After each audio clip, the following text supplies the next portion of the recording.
1991년 캘리포니아주 세크라멘토에 약간은 시원했던 1월 14일 경찰은 전화를 받았습니다. 어퍼랜드 파크에 위치한 제이콥스 가족의 집으로 향했죠. 경찰들은 집 주변을 시작으로 수사를 벌이며 집 안으로 들어갔고 차고에서 마이클 제이콥스를, 화장실에서 아내 마시 제이콥스를, 테디베어 인형을 꼬가는 채인 부부의 딸 제니퍼 제이콥스를 자신의 방 침실에서 발견합니다. 셋 다 이미 숨을 거둔 상태였죠. 33살의 마이클은 계약직으로 일을 했고 31살의 마시는 캘리포니아주 법무부 범죄식별국의 분석가로 일했고 딸 제니퍼는 초등학교 4학년이었습니다. 가족의 발견은 아내 마시의 직장에서 그녀가 출근을 하지 않자 그녀를 걱정하던 동료들이 경찰에 신고를 하며 이루어졌습니다. 그냥 평범한 가족이었습니다. 우리 주변에 있을 법한 그런 가족이었죠. 그런 부부에게서 부검 당시 약성분이 발견되었고 부부의 행적에 대해 조사가 이루어졌습니다. 하지만 약을 남용했다던가 이전부터 사용했다던가 하는 증거가 부족하였고 그들이 정기적으로 약을 복용하지 않았다는 결론이 내려집니다. 세크라멘토 경찰은 몇 가지 추측을 합니다. 그중 첫 번째는 강도 미수 사건으로 보인다는 추측이었죠. 마시는 침입자로부터 투쟁을 벌인 듯 보였고 마이클은 차고에 열린 금고 앞에서 발견되었기 때문입니다. 금고는 당연히 빈 금고였고요. 또 다른 추측으로는 마이클이 다른 가족을 해하고 극단적인 선택을 한 것이라는 추측이었습니다. 하지만 가족들은 절대로 그럴 리 없다고 주장했죠. 그럴 만한 낌새가 없었을 뿐더러 이유도 없었기 때문입니다. 여러 추측을 벌이다 조사에서 마이클의 옆에 놓여있던 금고의 주인에 대해 알게 됩니다. 그 금고는 마이클의 친구인 리키 메카시라는 사람의 것이었습니다. 리키는 이전에 감옥에서 121형을 선고받은 전적이 있었습니다. 리키는 마이클에게 잠시만 차고에 이 금고 좀 맡아달라 부탁했고 마이클은 흔쾌히 수락했었죠.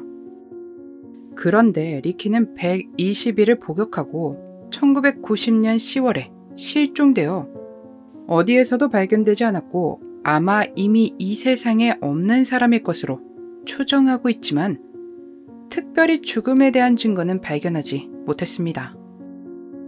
경찰에 따르면 금고 안에는 많은 돈과 금이 들어있었던 것으로 믿어지며 리키가 불법적인 일을 해서 모은 돈으로 추측된다고 밝혔고 그래서 이 금고로 인해 이 모든 일이 벌어졌을 거라 의심했습니다.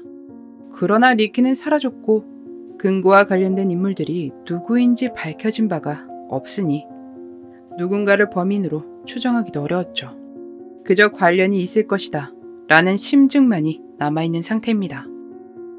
현재도 미해결이지만 2002년 콜드케이스 부서 내에서 은퇴한 형사가 보조금을 받아 사건 조사를 이어나갔고 2018년도에는 정보를 제공하는 이에게 $50,000의 보상금을 걸기도 했지만 여전히 뚜렷하게 달라진 것은 없습니다.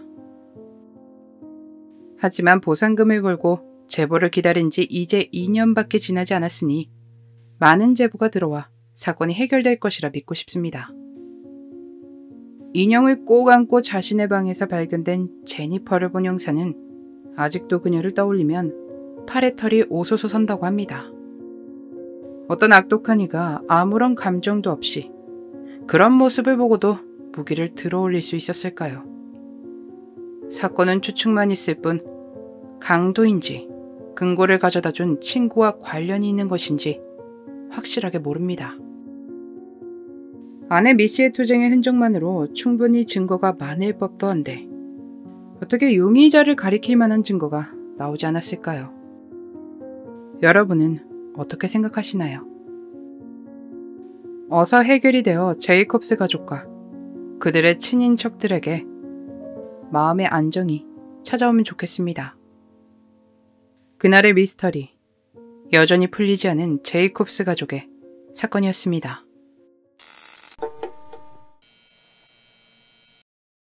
2019년 8월 27일 버지니아주 킬링. 한 집에 너무나 끔찍한 일이 벌어졌습니다. 무려 3사람이나 세상을 떠난 사건이었죠.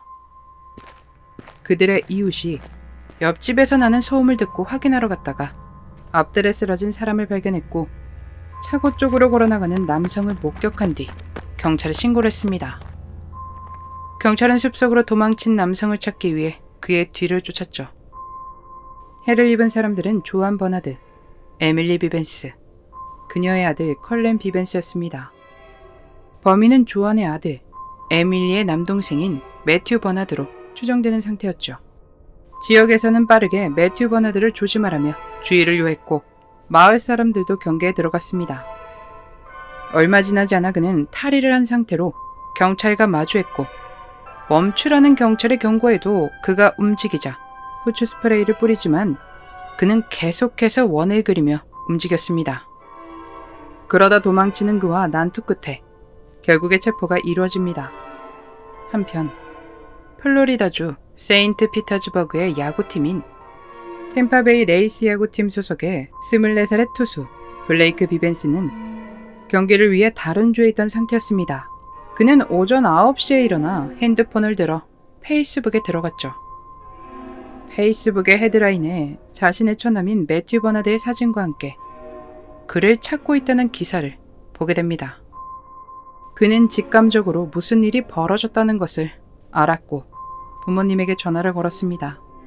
그의 부모님들도 무언가 알아내려 하는 중이었기에 큰 소득은 없었습니다.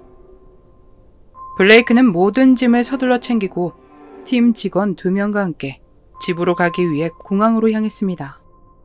그는 곧 공항에 도착할 수 있었고 무슨 일인지 물어보기 위해 아내에게 계속해서 전화를 걸었습니다.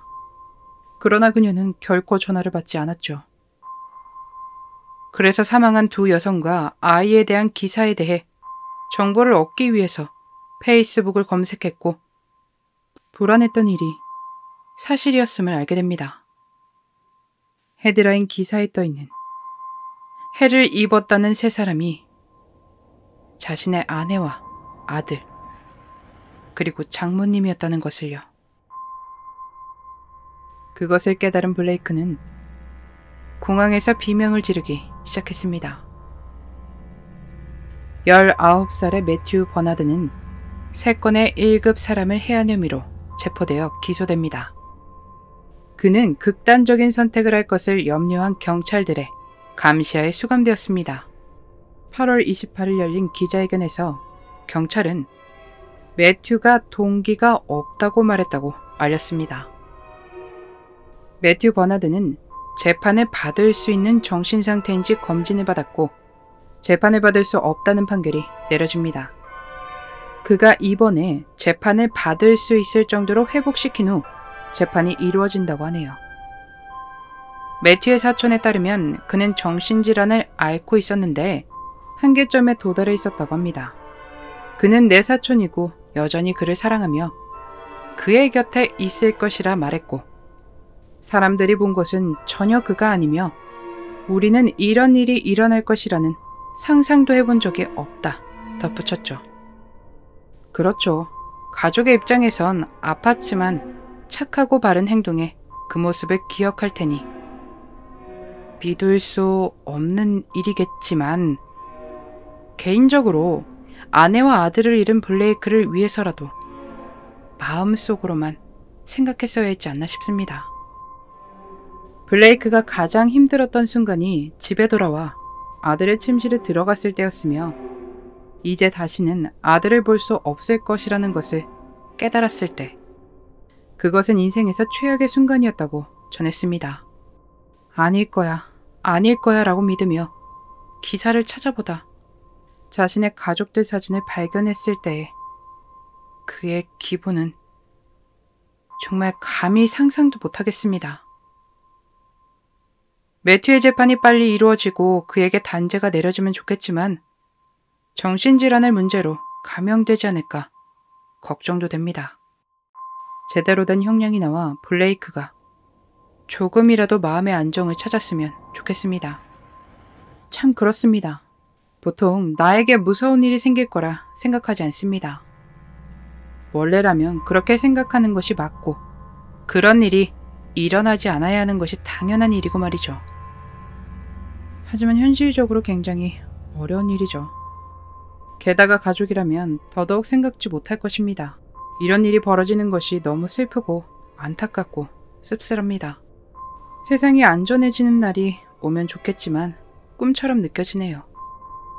오늘도 영상 함께 해주셔서 감사합니다. 오키노TV의 그날의 미스터리였습니다.